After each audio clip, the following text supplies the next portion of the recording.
Today is Thursday, April 11th, 2024, and this is the Dunkley Report International News.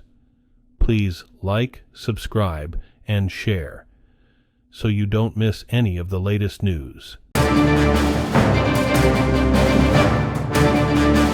President Joe Biden says he's considering a request from Australia to drop the decade-long U.S. push to prosecute WikiLeaks founder Julian Assange for publishing American classified documents.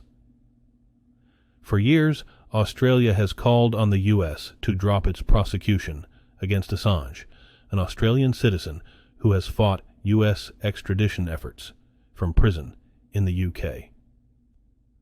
Assange has been indicted on 17 espionage charges and one charge of computer misuse over his website's publication of classified U.S. documents almost 15 years ago.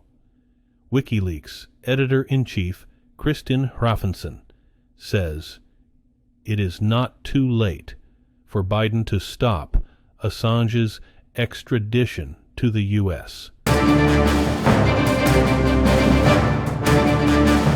In the small town of Comitancillo, in Guatemala's mostly indigenous highlands, 2 murals memorialize the nearly 24 local migrants who died in mass tragedies en route to the United States recently.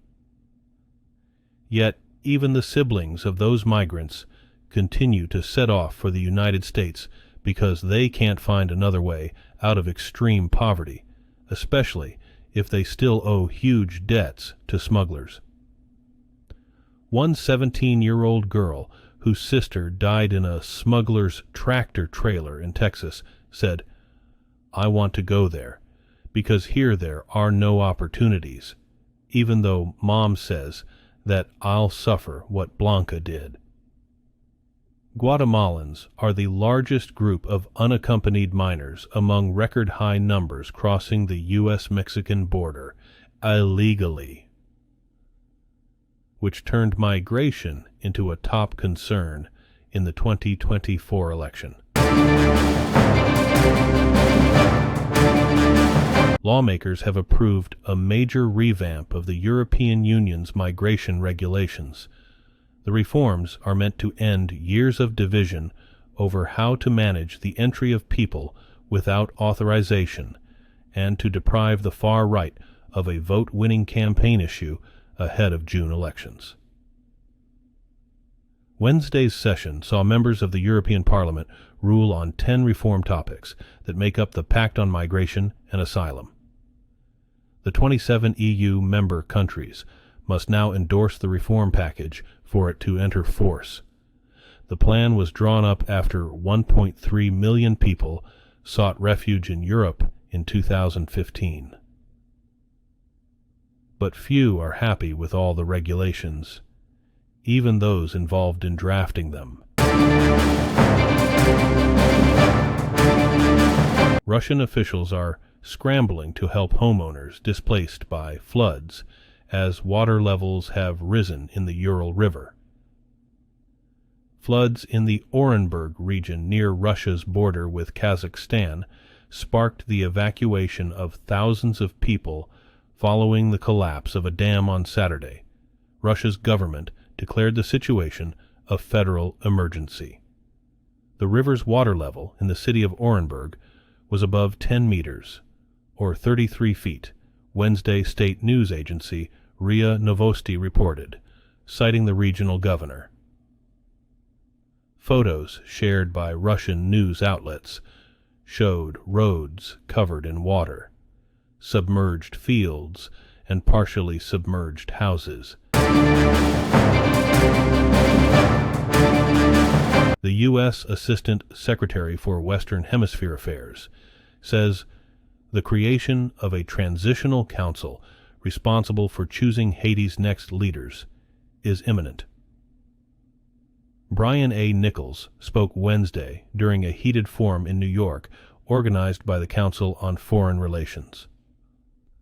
Officials are eager to see the council in place as Haiti staggers under relentless gang violence that continues to choke the Port-au-Prince capital and surrounding communities. Haiti's main seaport and airport remain closed, cutting off critical aid, as experts warn that hunger and illnesses are skyrocketing. Nichols said, "Haiti's situation is the greatest humanitarian crisis in the world today."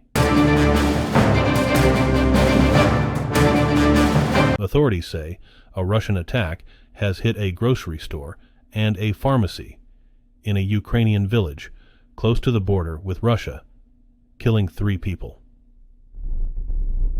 Officials. Another strike with guided aerial bombs destroyed a hospital in Vovchansk, also near the border in the Kharkiv region. With the front line barely budging in recent months, Moscow's army has kept parts of eastern and southern Ukraine under relentless bombardment. The NATO Secretary General says the lack of artillery shells and air defenses is leaving Ukraine at the mercy of Russian attacks. A confrontation between Argentine authorities and anti-government protesters outraged over President Javier Milei's deep cuts to state spending has escalated, as protesters blocking the capital's key thoroughfare were forcibly dispersed and 8 of the movement's participants arrested. In Aurora, move a riot, Wednesday police. Officers deployed powerful water cannons, drenching demonstrators. Argentinians demanding more money for soup kitchens hurled sticks and stones, set garbage cans alight, and paralyzed the main street of Buenos Aires in defiance of new legal changes banning roadblocks. Strikes and protests have gripped the country in recent weeks as Argentines struggling to cope with Milei's painful austerity measures.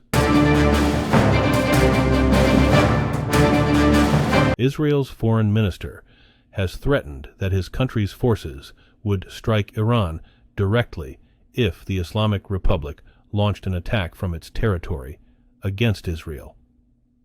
Wednesday's remarks come after Iran's supreme leader, Ayatollah Ali Khamenei, reiterated a promise to retaliate against Israel over the attack on its consulate in Damascus earlier this month. Tehran holds Israel responsible for the strike that leveled the building, killing 12 people. Israel has not acknowledged its involvement.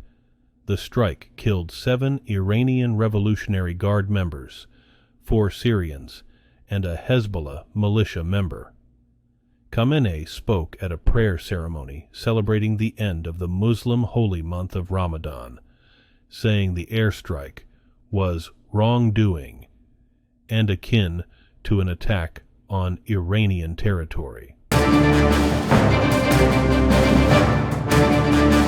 With a population of over 1.4 billion people and close to 970 million voters, India's general election pits Prime Minister Narendra Modi, an avowed Hindu nationalist, against a broad alliance of opposition parties that are struggling to play catch-up.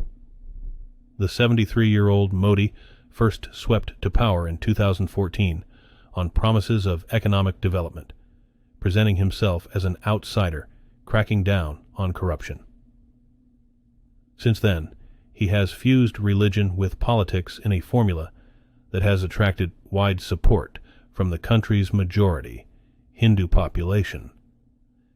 India under Modi is a rising global power, but his rule has also been marked by rising unemployment, attacks by Hindu nationalists against minorities, particularly Muslims, and a shrinking space for dissent and free media. Switzerland says it will host a high-level international conference in June to help chart a path toward peace in Ukraine after more than 2 years of war, in hopes that Russia might join in the peace process one day.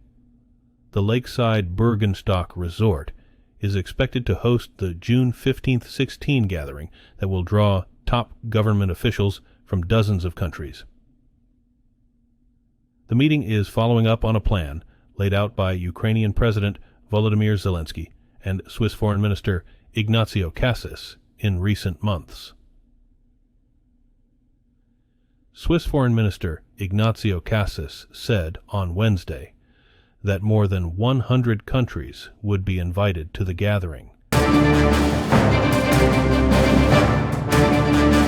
Thank you for joining us here at the Dunkley Report, International News. Don't forget to like and subscribe for the latest breaking stories.